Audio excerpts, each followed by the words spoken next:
Hey, what's up there, YouTubers? Admin Synergy coming to you guys here today with another deck tech. So today we are going to be taking a look at a standard deck, and it is Naya Midrange. So before we get things started, if you guys have any suggestions for decks that you would like to see, please leave them down in the comments below, and I'll take them into consideration for future deck techs. Now, with Naya, it's a color combination of green, white, and red, and this deck is somewhat unique in that we are mainly running a lot of creatures. In fact, we only have 7 cards in the main board, 7 non-land cards, I should say, that are non-creatures, being the playset of Domri Rade and 3 Mizzium Mortars as removal elements for us. So starting off at the beginning of our curve and also looking at our creatures, we have Avacyn's Pilgrim and Arbor Elf. So we have 6 mana dorks ultimately, and these are going to allow us to ramp into other things. Now, the reason why I chose to have a 4 and 2 split, 4 of them being Avacyn's Pilgrim and 2 being Arbor Elf, is because the Arbor Elf actually doesn't interact with all of the lands that we have. Arbor Elf allows us to untap a forest, which we have a playset of Stomping Grounds, a playset of Temple Garden, which it can interact with those because they have a dual subtype, as well as the 2 other forests as basic lands that we have. So the rest of the dual lands that we have, the Arbor Elf is not going to be able to interact with those. So ultimately, it's not the most ideal card to have like as a playset for mana acceleration. But we do have a playset of Avacyn's Pilgrim, which only just requires 1 green to cast. Same with Arbor Elf, but it is going to provide 1 white mana to us consistently whenever we need it.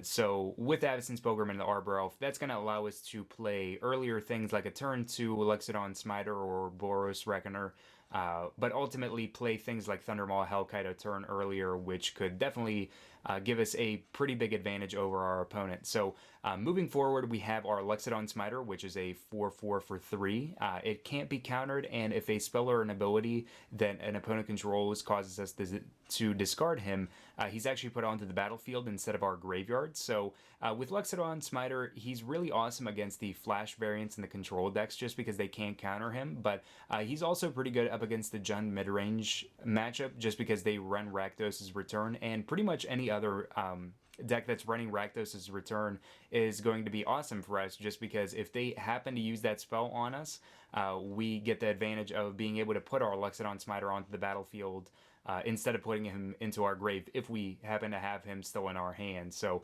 that's the one nice thing about Loxodon Smiter, other than just being a 4/4 for 3 and being a good blocker for aggro decks, aside from just being a good attacker and being able to overwhelm our opponent. Then we have Boros Reckoner, which is a 3/3 for a triple Boros hybrid. So whenever he's dealt damage, he is able to deal that much damage to target creature or player, and for 1 hybrid Boros mana, he's also able to gain First Strike, which gives him a nice upper hand up against other aggro decks where they might have creatures that are a little bit smaller than Boros Reckoner. He's able to just block them outright, give himself First Strike, and we don't really have to worry about them. But if they do happen to deal damage to the Boros Reckoner, if it's a case where they would be trading like a 3/3 for a 3/3, the Boros Reckoner is then able to take that damage that's dealt to him and redirect it to another creature or to our opposing players. So we can either like get rid of another creature that our opponent could be using against us, or we can just deal the damage to them and get ourselves 1 step closer to winning the game. Another card that I wanted to include in this deck is Ghor-Clan Rampager, which is a 4/4 for 4 with Trample. The biggest thing about this guy is not the fact that he's a 4/4 for 4 with Trample, it's the fact that he has Blood Rush for 1 red and 1 green, so we can discard him from our hand and pay 1 red and 1 green and give target attacking creature +4/+4 and Trample, which gives us a really nice edge up against a lot of decks, being able to swing in, especially if our opponents are tapped out and we don't have the chance of them having Azorius Charm or something like that, especially if our opponent is blocking with 1 or multiple creatures in hopes of trading. We're able to Blood Rush with the Rampager and get over and be able to deal damage, especially if we have something like Thragtusk and our opponent's blocking with a 1/1, being able to Blood Rush, give it +4/+4 and Trample, and assign the remaining damage to our opponent is pretty nice. So the Ghor-Clan Rampager gives us a nice competitive advantage. We're also running a playset of Huntmaster of the Fells, being a 2/2 for 4. I have my mark cards in here instead, so I just like having the mark cards and then using the actual copy whenever I'm playing. But he's a 2/2 for 4, and whenever he enters the battlefield, he's going to allow us to gain 2 life and give us another 2/2. And if a player has not cast any spells during their turn, at the beginning of the next upkeep, he is going to flip to his other side, which he's a 4/4. He deals 2 damage to target creature and 2 damage to target player, which is pretty awesome. So the Huntmaster is ultimately a nice way to get some board advantage and also to gain back life up against matchups where it's crucial. So being able to stack your board and also gain life is pretty awesome. If he flips, even better, because he's a 4/4 that's going to swing in with a pretty nice punch. Then we have Restoration Angel, which of course is going to interact with enter the battlefield abilities with like Thragtusk and also Thundermaw Hellkite if our opponent has flying creatures. So it has flash flying, and whenever it enters the battlefield, we can exile target non-angel creature that we control and return it to the battlefield under our control. So it's a 3/4 for 4, which puts it in a pretty good position with having flying to be able to swing in over our opponent's things and just be able to deal a nice bit of damage. It also makes it a pretty good blocker with 4 toughness as well. But the biggest thing with the card is going to be to interact with Thragtusk, just because you gain 5 life and you get a 3/3. So we are running 2 Thragtusk in the main board. I also have one more in the sideboard for the matchups where we need the life gain.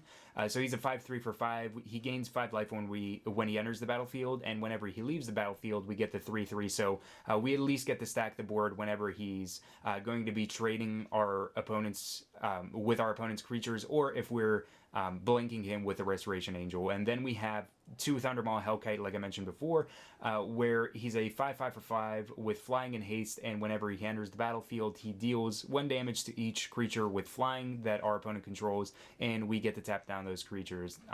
Then moving over to our non-creature spells, we have our playset of Domri Rade and our 3 Mizzium Mortars. So with Domri Rade, he's going to allow us to look at the top card, and if it's a creature card, we can reveal it and put it into our hand, which the majority of our deck is creatures, so it's a pretty good chance that we're going to either hit a creature or a land, so we can at least determine what we're going to have in our next turn and be able to build up Domri Rade for more potential fight interactions. But the -2 is going to have target creature fight another target creature where they deal damage to each other equal to their power, which is pretty awesome, especially with cards like Loxodon Smiter or even with like Boros Reckoner, where we're able to have them fight and trade off, and the Boros Reckoner could even then deal more damage to another creature or another player, or our opponent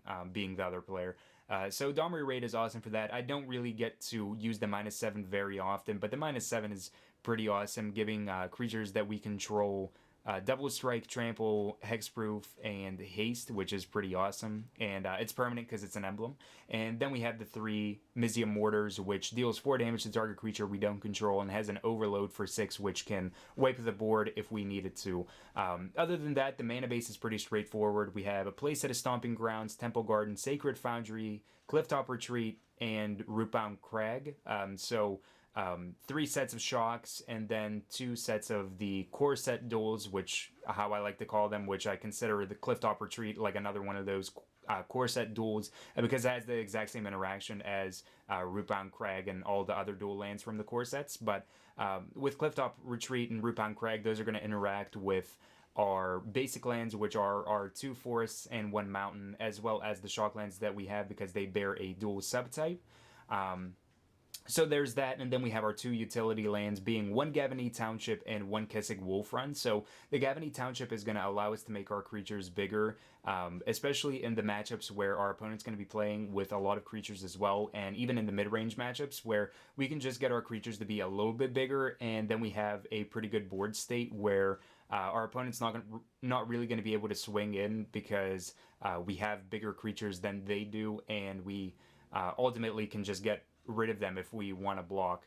The other utility land that we have is the one Kessig Wolf Run, which allows us to buff up one of our creatures, especially if our opponent's already tapped out and we have the assurance of being able to swing in unanswered.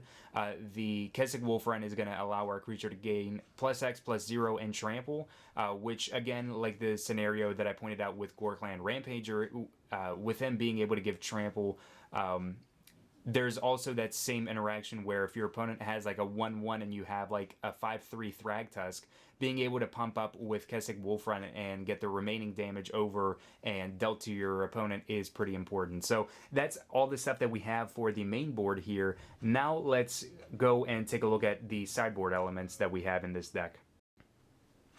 So for our sideboard here, I have a few singleton cards that I like to side in, as well as some other cards with multiples. The first card being a singleton Angel of Serenity. So with Angel of Serenity, it's a card that I like to side in for the mid-range and also the control matchups, where Angel of Serenity can either be our way of being able to deal lethal, or it can allow us to regain creatures that have already hit the graveyard for us. So whenever it enters the battlefield, we can exile up to 3 target creature cards from the battlefield and or creature cards from the graveyard. So if we already have like a Thragtusk and a Thundermaw Hellkite and our opponent has like 3 blockers on the field that we can't really get through, we can drop Angel of Serenity, exile those 3 creatures that are on the battlefield, and we swing in with our creatures that are remaining. But likewise, like I mentioned, we can also get stuff back, like if we have a Thragtusk and a Restoration Angel and like another creature in our graveyard, we can draw up Angel of Serenity and exile our 3 cards that are in our graveyard, and we can efficiently get them back once our Angel of Serenity is dealt with. Otherwise, our Angel is a 5/6 creature that can swing in or block, which makes it pretty perfect. I'm also running one singleton Acidic Slime as a 2/2 for 5 with Death Touch, and whenever it enters the battlefield, we can destroy a artifact, enchantment, or land. So up against the control matchup, this card is pretty nice because it can get rid of cards like Detention Sphere and Oblivion Ring, but it can also get rid of lands that our opponent has, especially stuff like Nephalia, Drownyard, or even just keeping our opponent from double colors like double blue that they could use for stuff like Dissipate. I'm also running a singleton Mizzium Mortars that deals 4 damage to target creature we don't control, and with the Overload deals 4 damage to each creature that we don't control. So on top of the 3 that I have in the main board, it's another card that I like to side in for the aggro matchup, just to have 4 and just have a little bit more consistent removal for creatures. Then I have one more Thragtusk that gives us 3 total between the main board and the sideboard, as well for the aggro matchup where we need to gain a little bit more life, and having some more consistent drops with Thragtusk is always nice. I'm also running 3 Boros Charm, and Boros Charm is really nice up against the control matchup and also the mid-range matchup, where we can give our creatures indestructible, but we can also give a creature that we control double strike, which could mean the difference between dealing 5 damage with Thundermaw Hellkite or Thragtusk and dealing 10 damage with it. The Boros Charm also deals 4 damage with its first mode to target players, so all 3 modes are perfectly playable, but the 2 modes that I use the most are to make creatures that we control indestructible in the face of something like Supreme Verdict, which we could respond to, and also giving a creature double strike, which doubles up the damage that it's ultimately going to do. I'm also running 2 Pacifism, which Pacifism is kind of a card that not very many decks are using in their sideboard, but it's definitely a really good one up against aggro. So aggro-based decks that are running red always have the ability to run something like Volcanic Strength, which is kind of problematic for us because we are running cards that are considered mountains with our Shocklands and the Singleton Mountain that we're using. So Pacifism is going to allow us to pacify any of those creatures that have Volcanic Strength tacked onto them, but it's not limited to that. We can also use it on other creatures like Boros Reckoner that could be problematic for us, or anything else. I'm also running 2 Tree of Redemption, again for the aggro matchups, just because there are a lot of aggro-based decks that just really try to get there before us, and having a 0/13 creature for 4 that can tap and we are able to exchange life totals with Tree of Redemption's toughness is pretty perfect, just because we already have that 0/13 blocker that can block cards like Boros Reckoner, and it's not able to get through. And it just gives us a good board state. It gives us the potential potential of being able to exchange life totals at any time whenever it comes down to like the later turns if we need it. And Tree of Redemption is ultimately just perfect up against aggro. I'm also running 2 Rest in Peace for the Reanimator-based decks where we're just able to exile their graveyards. Also anything that's going to run heavily on any graveyard interactions. If it's like Runechanter's Pike, if it's a Delver matchup, we're able to use Rest in Peace. And then I also have 2 Selesnya Charms. So the reason why I have Selesnya Charm in the sideboard is because of getting rid of creatures with 5 power or greater, so that is like Obsidots.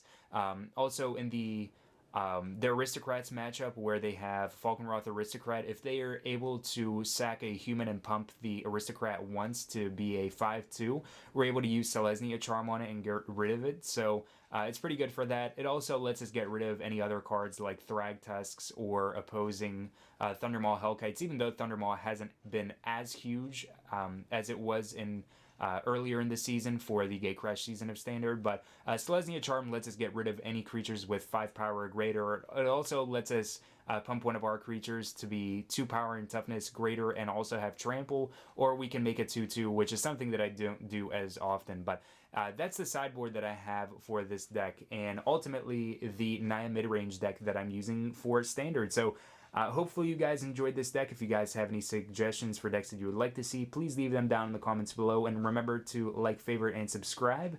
The entire deck list is down below where you guys can check it out, as well as a playlist to all the previous decks that I've covered on the channel. Until next time, guys, have yourselves a wonderful, fun-filled Magic the Gathering day.